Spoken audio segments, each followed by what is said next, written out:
लियो literally भाई ये movie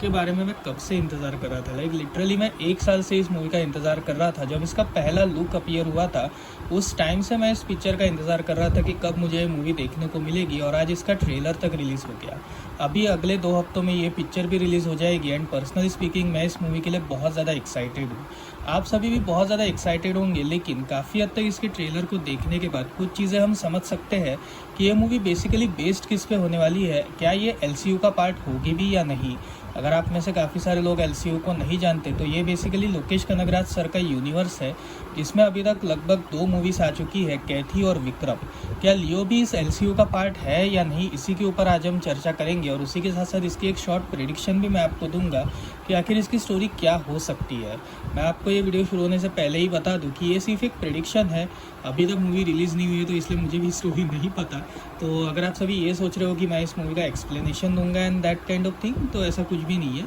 it is just a prediction which I am going to give कि कैसी picture होने वाली है और हमें क्या क्या देखने को मिल सकता है। So without wasting any time let's start this video. तो अगर इस कंप्लीट ट्रेलर को ब्रेक डाउन किया जाए तो ट्रेलर की शुरुआत में हमारे सामने एक वॉइस ओवर आता है जिसमें एक शख्स कहता है कि एक सीरियल किलर जो कश्मीर की वादियों में घूम रहा था और लोगों को मारे जा रहा था। तभी एक बहादुर पुलिस ऑफिसर उसे मारने की कोशिश करता है, लेकिन जैसे ही वो अपनी गन रिलोड करता है तब तक वो सीरियल किलर उस पुलिस ऑफिसर को ख़त्म कर देता है। जिसके बाद हमारे सामने मेन हीरो की एंट्री होती है जो है थालापति विजय सर, उसकी जिसके कैरेक्टर का नाम है पार्थी। अब यहाँ पर पार्थी के कैरेक्टर को आई थिंक एक तरह से मसीहा की तरह दिखाया जाएगा, जिसमें वो कैसे उस सीरियल किलर को ख़त्म करता है। अब यहाँ पर हमारे सामने कुछ सीक्वेंसेस को दिखाया जाता है जिसमें कुछ गाड़ियाँ वगैरह आती है और उसमें से एक गैंगस्टर जिसका नाम था एंथनी दास और हैरोल्ड दास, ये दोनों में से जो एंथनी दास है वो ये कहता है कि तुम पूरी दुनिया को बेवकूफ़ बना सकते हो लेकिन मुझे तुम बेवकूफ़ नहीं बना पाए। और यहाँ पर ही हमारे सामने दिखता है कि पार्थी की फैमिली के ऊपर कुछ गुंडे अटैक कर रहे हैं, ये शायद से एंथनी दास के ही गुंडे होंगे। और यहाँ पर वो अपनी वाइफ से ये कहता है कि अगर वो शख्स मेरे जैसा दिखता है तो उसमें मैं क्या कर सकता हूँ, मैं तो अलग हूँ ना। जिसके बाद वो काफ़ी हद तक गुस्सा हो जाता है जब उसके परिवार पर बनाती है और यहाँ पर वो एंथनी दास और उसके लोगों को ख़त्म करने की कसम खाता है। और यहीं पर ये काफ़ी ज़बरदस्त मिराक्युलस फाइट हमको देखने को मिलती है। और यहाँ पर हमारे सामने कुछ शॉट्स भी दिखाए जाते हैं जिसमें एक बच्चे या फिर एक टीनेजर हमारे सामने दिखाया जाता है जिसे बेसिकली रेफ़र किया गया है एज अ सीरियल किलर। अब यहाँ पर मोस्ट ऑफ द लोगों का ये कहना है कि ये रोलेक्स का कैरेक्टर है, अपने जवानी के दिनों में यानी अपने टीनेज के दिनों का ये रोलेक्स है। पर काफ़ी हद तक मुझे ऐसा लगता है कि ये रोलेक्स का कैरेक्टर नहीं है। ऐसा क्यों है ये मैं आपको वीडियो में आगे बताने की कोशिश करूँगा। एनीवेज बहरहाल यहाँ पर हमारे सामने काफ़ी हद तक एक्शन दिखाई देता है एंड एट द एंड हमारे सामने एक्चुअल लियो दिखाया जाता है जिसमें वापस से एक पुलिस ऑफिसर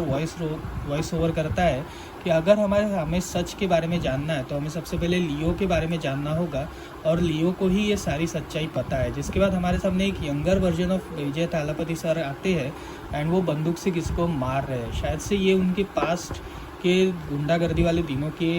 दिनों वाला फुटेज होगा जिसमें कैसे वो अपनी गुंडागर्दी वाली लाइफ जिया करते थे। तो ये कंप्लीट ट्रेलर हमारे सामने आया था और कम से कम ये ट्रेलर काफ़ी ज़बरदस्त लगा। पर्सनली स्पीकिंग मैं काफ़ी हद तक इस मूवी के लिए एक्साइटेड हूँ और टू बी ऑनेस्ट मैं इस मूवी का काफ़ी हद से इंतज़ार भी कर रहा था। बिकॉज आफ्टर एलसीयू काफ़ी सारे लोगों का ये मानना था कि लियो भी एक तरह से एलसीयू का ही पार्ट हो सकती है, लेकिन काफ़ी सारे लोगों का ये भी काउंटर आर्ग्यूमेंट था कि ये एलसीयू का पार्ट नहीं है, क्योंकि रिसेंट इंटरव्यू में लोकेश कनगराज सर ने ही ये कहा था कि वो 2 टाइप की मूवीज़ को बनाने की फिराक में है, जिसमें सबसे पहला होगा जो एलसीयू का पार्ट होगा जैसे कैथी 2 या विक्रम 2 जिसकी अनाउंसमेंट हो चुकी है, एंड कुछ ऐसी मूवीज़ जो कंप्लीट स्टैंड अलोन मूवीज़ होगी, मतलब जो एलसीयू का कंप्लीट पार्ट होगी ही नहीं, ये एक स्टैंड अलोन मूवीज़ होगी। जैसे अगर आपको एग्जांपल से समझना है तो लोकेश सर की ही एक मूवी आई थी मास्टर, जो एक स्टैंड अलोन मूवी थी, वो किसी यूनिवर्स का पार्ट नहीं थी, ना ही वो कैथी का पार्ट थी, वो एक तरह से एक स्टैंड अलोन मूवी थी। अब यहाँ पर हम बात करते हैं अगर इसकी स्टोरी प्रेडिक्शन की, तो काफ़ी सारे आर्टिकल्स इसके रिलेटेड आ चुके हैं कि ये हिस्ट्री ऑफ वायलेंस नाम की एक हॉलीवुड मूवी से इंस्पायर करके बनाई गई है, जिसमें बेसिकली उस मूवी का भी प्लॉट सिमिलर ही होता है कि जो हमारा मेन लीड है वो एक तरह से गुंडा होता है और एक दिन लेकिन वो गुंडागर्दी छोड़ देता है और अपने फैमिली पे फोकस करता है और एक नॉर्मल सी ज़िंदगी जी रहा होता है कि तभी उसकी ज़िंदगी में कुछ हादसा होता है जिसकी वजह से जो उसके पुराने राइवल्स थे वो उसकी ज़िंदगी में वापस आते हैं उसे ख़त्म करने, और यहाँ पर वो अपने परिवार को कैसे सेफली बचाता है उसी के ऊपर इसकी कंप्लीट स्टोरी लिखी गई थी। एंड इसी पर ही प्रेरित इस मूवी की भी स्टोरी है। मैं आपको बता दूं कि ये एडेप्टेशन नहीं है, ये एक तरह से इंस्पिरेशन है हिस्ट्री ऑफ वायलेंस को लेके। तो अगर आप सभी ये सोच रहे हो कि भाई ये कॉपी है, तो ऐसा कुछ भी नहीं है। It is just inspiration which director took. अब यहाँ पर अगर मैं पर्सनली कहूँ तो मेरे हिसाब से इसकी स्टोरी भी कुछ ऐसी ही होगी कि जो पार्थी का कैरेक्टर है वही पहले लियो का कैरेक्टर था, एंड लियो जो है बहुत बड़ा गुंडा होगा साउथ का, लेकिन कुछ तो भी ट्रेजेडी हुई होगी उसके साथ जिसकी वजह से वो ये डिसाइड करता है कि अभी वो हमेशा के लिए कश्मीर चला जाएगा अपनी फैमिली के साथ, और कश्मीर में ही वो अपना रैन गुजारा करता है और चॉकलेट बेचने का काम करता है। अब यहाँ पर ये ट्रेजेडी क्या हुई होगी इसके बारे में तो कुछ पता नहीं चला है, लेकिन मोस्ट प्रोबेबली ऐसा हो सकता है कि शायद से कुछ फैमिली मैटर हो गया होगा, या फिर ऐसा भी हो सकता है कि शायद से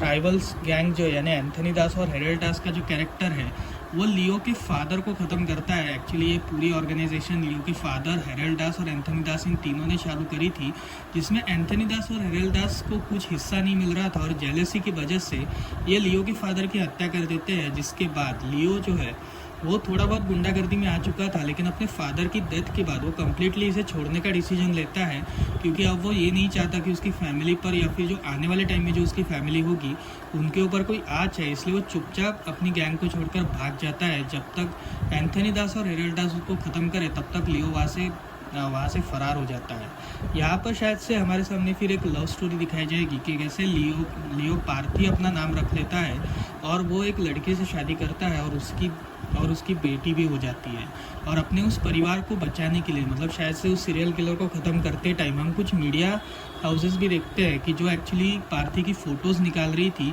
तो शायद से उन्हीं में से एक फ़ोटो एंथनी दास और हेरल्ड दास के पास चली गई होगी, और शायद से ऐसा हो सकता है कि वो लोग अब लियो को पकड़कर मारने के लिए आ रहे होंगे। तो कुछ इस तरह का सिनॉप्सिस इस मूवी का हो सकता है। और जहाँ तक बात है इसके एलसीयू से कनेक्शन की, तो मेरे हिसाब से ये एलसीयू से कनेक्टेड होने के चांसेस काफ़ी कम लग रहे हैं, because most of the sequences अगर देखा जाए तो ये एक स्टैंड अलोन मूवी की तरफ इशारा कर रहे हैं। और जो बंदा जिसकी हम बात कर रहे थे, मतलब लाइक बहुत सारे लोग जो फैन थेरीज है जिसके बारे में बात कर रहे थे कि जो बच्चा हमारे सामने दिखाया गया वो रोलेक्स ही है अपने टीनेज के दिनों में, तो मेरे हिसाब से शायद से ऐसा नहीं हो सकता, क्योंकि रोलेक्स का कैरेक्टर कश्मीर में क्या करेगा। अब यहाँ पर काफ़ी सारे लोगों ने एक दूसरा हिंट भी इसके ऊपर निकाला कि जब इसका स्टार्टिंग प्रोमो आया था तब लियो जिस चॉकलेट फैक्ट्री में काम कर रहा था उसी चॉकलेट फैक्ट्री में एक बोरी रखी हुई थी, और उस बोरी में बिच्छू का एक आर्ट बना हुआ था। अगर आप सभी ने विक्रम और कैथी मूवी को देखा होगा